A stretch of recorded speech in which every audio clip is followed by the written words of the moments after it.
Jumapili Man City na Liverpool. Man City ni lazima ashinde. Na tukitazama Man City anahitaji kupata ushindi kwa sababu aendelee kuweka gap ambalo la pointi litakuwa sio kubwa dhidi ya Arsenal ambaye ni mpinzani wake kwenye ligi kuu ya Uingereza.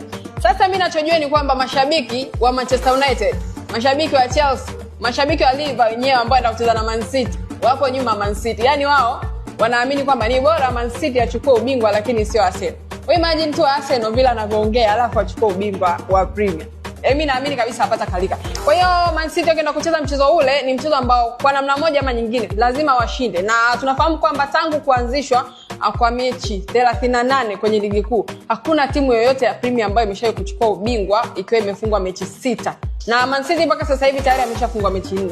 Na maana kwamba akienda kukubali kupoteza pale Anfield dhidi ya Liverpool atakuwa amepoteza mechi 5, jambo ambalo litaendelea kumweka kwenye hali mbaya. Na ukumbuke kwenye fixture zake za huko mbele bado anazo mechi ngumu kama mechi ya Arsenal, lakini pia nao mechi kama ya Chelsea ambao ni mechi ambazo ni ngumu ambazo anahitaji pia alinde ili aweze kupata matokeo. Kwa hiyo kwa vyovyote vile Man City lazima ahakikishe kwamba alama 3 pale Anfield, piga au agaragaza, lakini lazima aondoke nazo.